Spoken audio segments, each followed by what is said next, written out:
on a cold afternoon in the middle of the 1950s, in the front room of a white Victorian house at 219 North Delaware Street, in Independence, Missouri, a woman in her 70th year knelt in front of the fireplace and fed paper into the flames, one bundle at a time.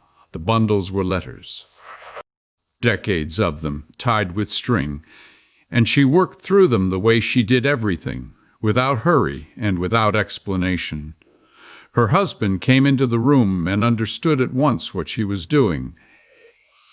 And this man, who had held the highest office on earth, who had ended a world war, stood in his own parlor and protested with the only argument he had left. "Think of history," he told her, and Bess Truman, according to the story that has come down through the family and been told and retold ever since, looked up from the fire and answered him in 2 words. I am going to give you those 2 words at the end of this episode because right now you cannot understand them. Right now they sound like a joke. By the end of this hour, they will sound like the most deliberate sentence a First Lady ever spoke. Here is what makes that fire matter. Harry Truman's side of this marriage survives.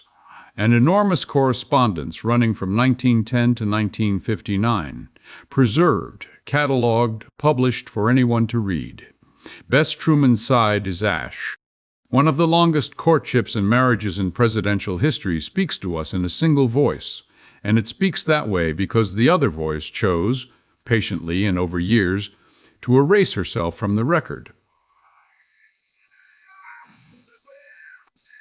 So the question this episode asks is simple, and it is not simple at all. What did Bess Wallace Truman write, across half a century, that she needed no historian, no biographer, not even her own daughter, ever to read? Stay with me. Story underneath the burning is stranger than the burning itself. Here is what this hour will give you. First, a June morning in 1903, in that same house on North Delaware Street, a gunshot before breakfast, and the lesson it taught an 18-year-old girl about what a town does with a family's private grief, because everything Bess Truman ever burned traces back to that morning. Second, the strange arithmetic of this marriage's paper trail, why one half of it fills a published volume of 591 pages, while the other half no longer exists in any archive on Earth. Third, the 3 eras of the correspondence, the 9-year courtship, the Washington years, and the White House itself, and what Harry's surviving letters accidentally reveal about the letters that once answered them. Fourth, the 5 fragments the fire could not take, the places where Bess's voice survives in spite of her own decades-long campaign against it. And fifth, those 2 words at the fireplace, and why, once you have heard the whole story, you may find yourself deciding that she was right, and that we, the people who wanted to read those letters, were the problem she was solving. A word on where this comes from. This channel reads the record so the myth can be checked against it.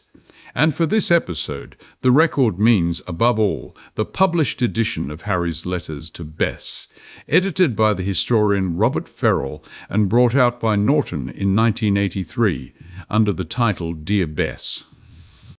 Ferrell was working from the roughly 1,300 letters from Harry that survive in the Truman Library, and even his generous selection, around 600 of them, filled those 591 pages.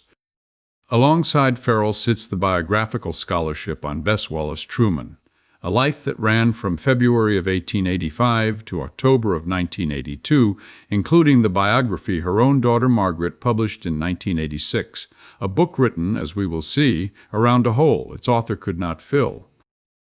The fairy tale we will be testing is the one America was sold for decades, the plain-spoken man from Missouri and his devoted hometown bride, the simplest and sturdiest marriage ever to occupy the White House.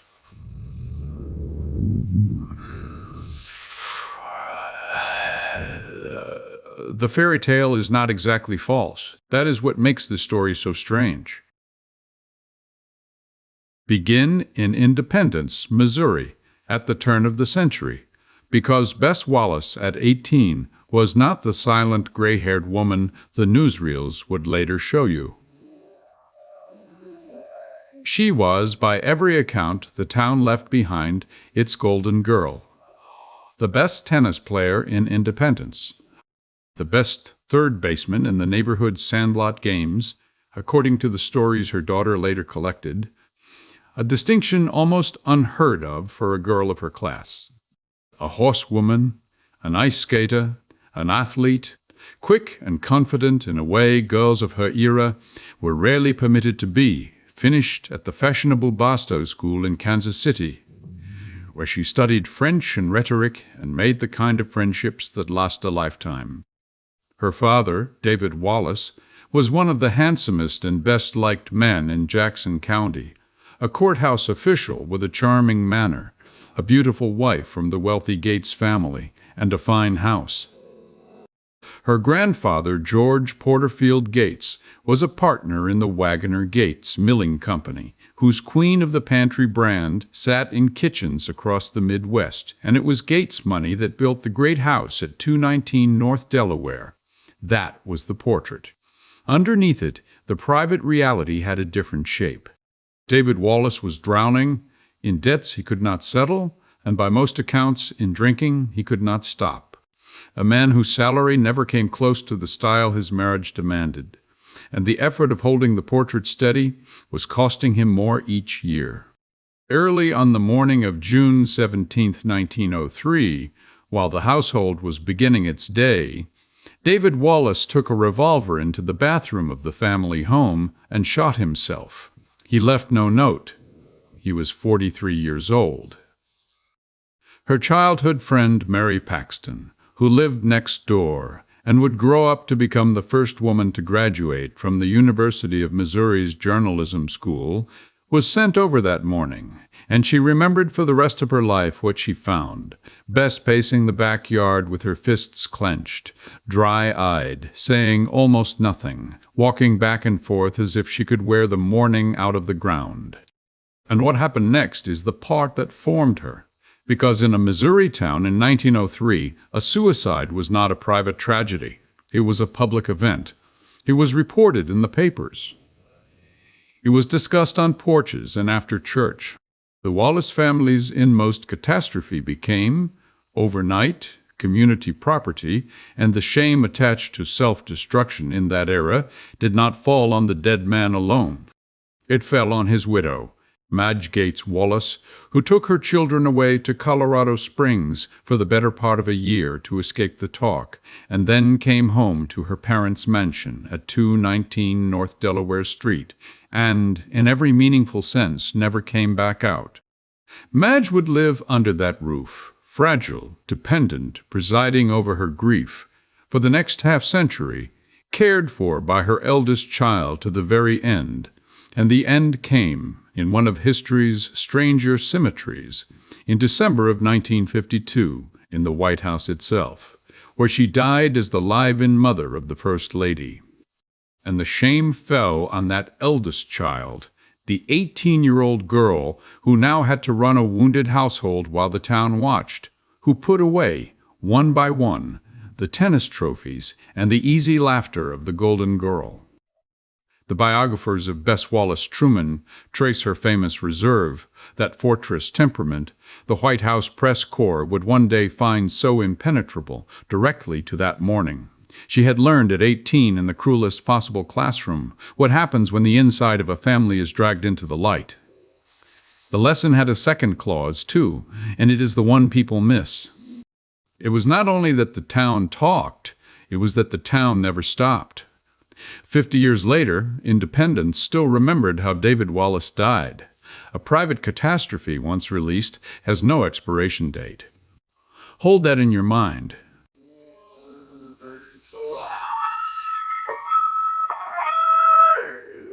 Half a century later, a 70-year-old woman kneels at a fireplace in that same house, feeding paper to the flames. We think we are watching a wife destroy love letters.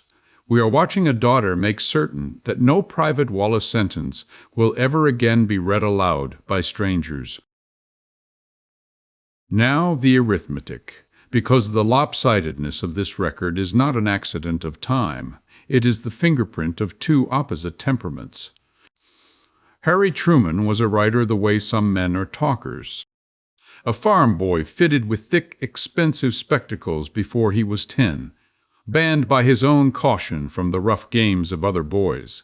He turned instead to the Independence Public Library and later claimed, with a politician's rounding but a reader's sincerity, to have worked through every book in it. Print was his element, and from 1910 onward the person he poured himself out to was Bess Wallace. He wrote her from the family farm at Grandview, 600 acres of Missouri dirt where he plowed behind a team and composed letters at night. He wrote her from the artillery ranges of the First World War. He wrote her from Senate cloakrooms and hotel rooms, and finally from the White House itself, and the collection of those letters runs from 1910 all the way to 1959. Roughly 1,300 of them survive, nearly half a century of one man's voice. And here is the crucial point. We know Bess answered him. His letters prove it. They beg her to write more often. They tease her when the mail runs thin. Every one of his pages carries the shadow of a page of hers, so we can date her letters, count her silences, feel the rhythm of her replies, and read not one word of them. The mechanism of survival on his side was simple. Harry kept things, kept them compulsively, and after his presidency his papers, millions of pages of them, flowed into the Truman Library, dedicated in Independence in July of 1957, where the former president kept an office and walked the corridors of his own archive like a farmer walking his fields. The mechanism of destruction on her side was just as simple. Bess controlled her own papers absolutely, and in the years after the White House, home again in Independence, she went through them, methodically, in batches, the way you would clean out a cellar. The famous confrontation at the fireplace, which the family's telling places around 1955, while Harry was deep in the writing of his memoirs and thinking about archives every waking hour, was not a single dramatic evening. It was one glimpse of a long program. Consider what that program cost even the people closest to her. Margaret Truman, their only child, grew up in that house, inherited what remained of the family papers, and sat down after her mother's death to write her biography, published in 1986. The daughter of the most documented president of his era had to reconstruct her own mother, the way a stranger would, from the outside, from Harry's half of the conversation, because the inside had gone up the chimney before she could inherit it. And when Robert Farrell assembled Harry's surviving letters into that Norton volume in 1983, a book substantial enough that the American Political Science Review took formal notice of it the following year, what he was publishing, whether he framed it this way or not, was a monument with one figure missing from the pedestal. Every line in that book where Harry writes "you said," or "your letter made me laugh," or "how could you write such a thing," is a small window onto a burned page. The record does not merely lack her voice. It gestures at her voice constantly, the way an empty chair gestures at the person who used to sit in it. And this is where the easy explanations fail. No biographer has ever produced evidence that Bess was hiding an affair, a crime, a scandal in the ordinary sense. What she was hiding, as far as the record allows us to say, was simply herself, which, for a woman formed by June of 1903, was reason enough. To feel what was lost, walk through the 3 eras of the correspondence, and listen to the one-sided conversation. The first era is the courtship, and it is the longest courtship in the history of the American presidency, though its roots go back further still to a Sunday school classroom at the First Presbyterian Church in 1890, where a 6-year-old boy in thick glasses saw a 5-year-old girl with golden curls and, by his own later account, never seriously looked at another. The story Independence has always told is that the correspondence began in 1910 with a cake plate. Harry was visiting his aunt and cousins, the Nolans, who lived at 216 North Delaware, directly across the street from the Gates mansion. And when a cake sent over from the Wallace household needed its plate returned, the 26-year-old farmhand crossed the street at something close to a run. Whatever the truth of the plate, the letters begin that year, and they keep coming for 9 years. He proposed to her by letter in 1911, a farm boy with dirt under his nails riding up the hill to the finest house in town, and she turned him down. His reply survives, and it tells you everything about the man.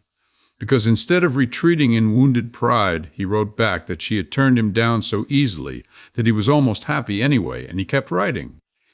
By 1913, he had extracted from her something short of a yes but infinitely better than a no, an understanding, delivered on her porch, that if she ever married anyone, it would be him, and he confessed in a letter that he had been doing a Missouri jig ever since. Through the farm years, the letters carried his schemes and their failures. The zinc mine in Commerce, Oklahoma, that swallowed his savings. The oil venture that missed a fortune by a matter of luck and timing. Each collapse reported to her with a rueful honesty he showed no one else. They were engaged at last in 1917, and she wanted to marry before he shipped out, and he refused her, writing that he would not tie her to a man who might come home a cripple or not come home at all, one of the few recorded occasions on which Harry Truman told Bess Wallace no. He trained at Camp Doniphan at Fort Sill, Oklahoma, where he ran the regimental canteen with a Kansas City haberdasher named Eddie Jacobson, and then he sailed for France and took command of Battery D of the 129th Field Artillery, a rowdy outfit of Irish Catholic boys from Kansas City who had broken previous commanders and who, to everyone's surprise, including his own, followed the bespectacled farmer through the Vosges and the Meuse Argonne. He carried her photograph through all of it, told her so in letters written by candle and lantern, and her replies crossed the ocean to him. And we know those replies mattered because his side of the correspondence treats them like rations, counted, craved, complained about when short. On June 28, 1919, at Trinity Episcopal Church in Independence, they finally married. He was 35, she was 34. He moved into the Gates mansion, a son-in-law under his mother. In-law's roof and Madge Gates Wallace, by most accounts, never entirely stopped regarding him as a farmer who had married above himself, not when he was a senator, not when he was president. For the rest of his life, Harry marked June 28th with anniversary letters, and in one of them he set down the years like a ledger, year by year from 1920 onward, the broke years, the good years, each with its one-line entry, a man auditing his own happiness. Somewhere in the burned bundles was the whole other half of that ledger, 9 years of no becoming, maybe becoming yes, the single most consequential change of mind in her life. And we can hear it only as an echo in his replies, the way his letters grow gradually, more confident, more familiar, more sure of their welcome.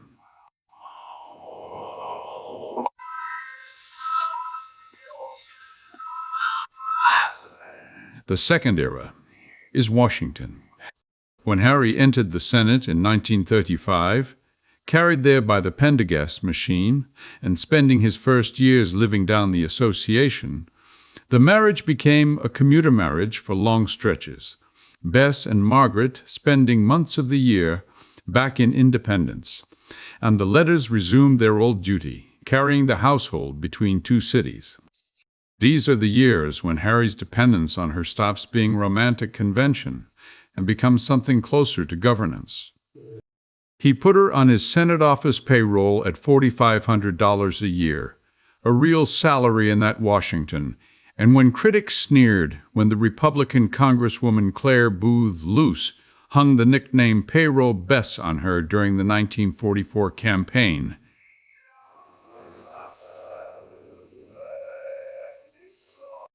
apologies or quietly remove her. He defended the arrangement flat out, saying in substance that she earned every cent, that he never delivered a speech he had not edited, and never made a major decision she had not weighed, and his letters from these years bear him out. They read like memos to a chief of staff who happens to hold his heart. He rehearses arguments for her. He reports the maneuvering of colleagues, the reliable men and the frauds. The committee fights over his wartime investigation of defense spending. He asks what she thinks, and he asks it like a man who intends to act on the answer. Her assessments came back by return post, a Missouri woman's cold-eyed readings of the most powerful men in the country. Every one of them is gone. And we know she could be wrong as well as right, and overruled as well as heeded, because the biggest fight of these years left its mark on the record. Bess did not want the vice presidency. She understood before he did what the nomination in Chicago in 1944 actually meant, with Roosevelt visibly failing, and the family accounts agree that the ride away from that convention was one of the coldest of the marriage. Her question hanging in the car, whether they were going to have to go through this for the rest of their lives. The Third Era answered her. On April 12, 1945, Roosevelt died at Warm Springs, and Bess Wallace Truman became First Lady of the United States, inheriting a role that Eleanor Roosevelt had transformed beyond recognition.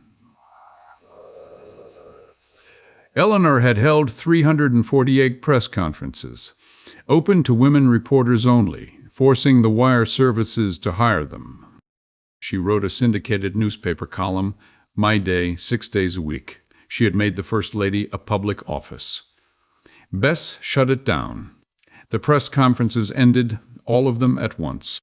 Written questions from reporters came back with answers of a few words or none, a long column of no comment, and when one questionnaire asked whether she thought there would ever be a woman president, she answered with a single word, no. And when asked what she planned to do when her husband left office, she answered, return to independence. Her entire theory of the job survives in one sentence she is credited with, that a First Lady's duty was to sit beside her husband, be silent, and be sure her hat is on straight. The public got a handshake and a closed door, and behind the closed door she spent every month she could manage back in independence, which meant the letters kept flowing. The President of the United States alone in what he called the Great White Jail, writing home like a lonesome soldier. From Potsdam in July of 1945, he wrote her almost daily, sketching Churchill's flattery and sizing up the Soviet dictator with a frankness he permitted no aid, telling her in one letter that he liked Stalin, that the man was straightforward, a judgment history would grade harshly, and that he could confess only to her. That same summer, the bomb. That winter, the loneliness turned to open wound when he flew home through bad weather for Christmas of 1945 and found her cold and angry at his long absence, and flew back and wrote her a scalded, wounded letter about what it had cost him to come home at all. Her side of that quarrel, her verdict on Potsdam, on the bomb, on the firing of MacArthur, on the men around her husband, on the office itself, would be among the most valuable pages in the American archive. The correspondence ran on to 1959, deep into their shared old age. She knew exactly what her half was worth. That is precisely why it burned. So what actually survives? If Bess Truman spent years erasing her half of the record, what is left for history to hold? 5 things, and each one is a small defeat of the fire. The first is the mirror itself, the Dear Bess volume, because a one-sided correspondence is not an empty one. Read Harry's letters closely, and Bess begins to reassemble, in reflection, the way you reconstruct a dancer from her partner's movements. When he apologizes, as he did after that Christmas of 1945, you learn what offended her and how deeply. When he defends a decision at length, you learn she had attacked it, and from the shape of his defense, you can often reconstruct the thrust of her attack. When he laughs on paper, you can make out the shape of the joke she told. Historians have been reading her this way for decades, a portrait recovered entirely from reflections, and it is a sharper portrait than the newsreels ever gave. Ironic, exacting, harder-headed about people than her husband was.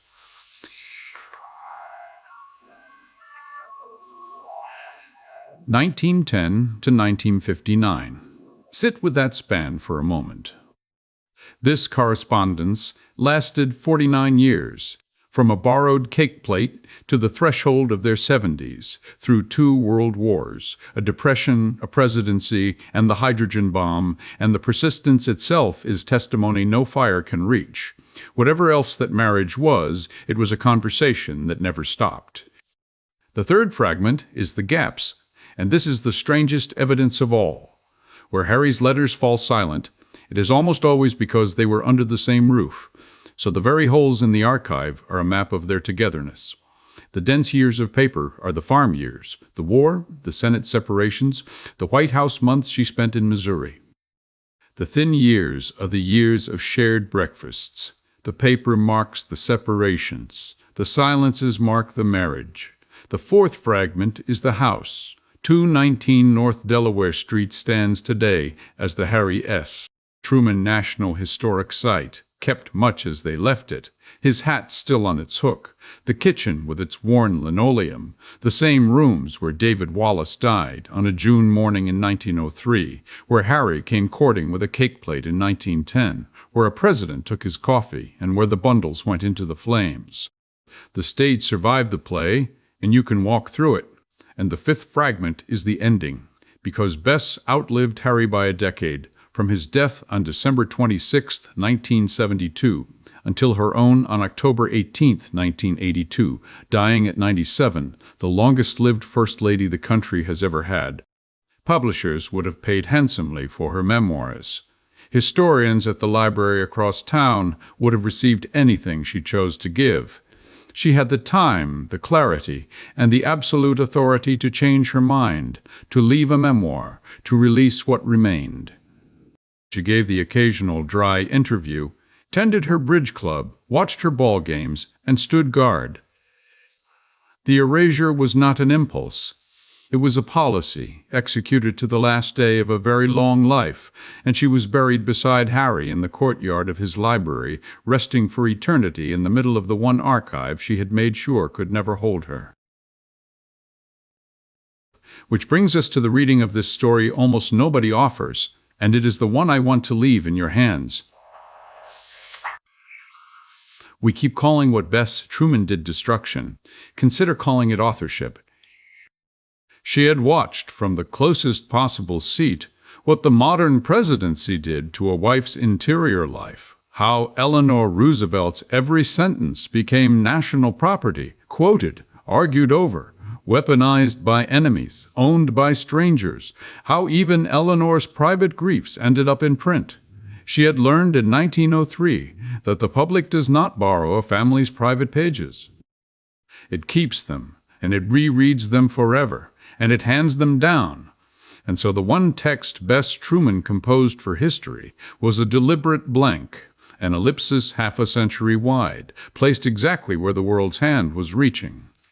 Think about the second-order effect, because she surely did. A surviving letter can be excerpted, misread, quoted against its writer, mined by every biographer with a thesis. A burned letter can only be mourned. She did not merely deny us her secrets. She denied us the ability to get her wrong, which may be the deeper fear of anyone who watched a town retell her father's death for 50 years. Notice, too, the detail the title of this episode turns on. In some tellings of the fireplace story, she fed the flames herself while Harry watched. In others, she pressed the bundles into his hands and had him carry them to the fire, making the great preserver of papers, the man who built a marble archive to hold his every memorandum, the instrument of their burning. The tellings differ. What no telling disputes is this. He was there. He understood exactly what was being lost. He made his one protest, and then he let her do it. A man who gave his entire public life to the archive, who spent his retirement walking its halls, stood in his parlor, and conceded that his wife's inner life belonged to her and not to history. That concession, more than any love letter, may be the truest portrait of the marriage we have. Think of history, he said. And Bess Truman, kneeling at the fire with 50 years of herself in her hands, gave him the 2 words I promised you. I have, not a joke. A verdict. She had thought of history, longer and harder than he had, since a June morning when she was 18, and she had concluded that history is not a neutral custodian. It is an appetite. And she was declining to feed it. So, what do we do with the fairy tale now? The plain-spoken man and his devoted hometown bride, the simplest marriage ever to reach the White House. Strangely, the record we have left confirms most of it. The devotion was real.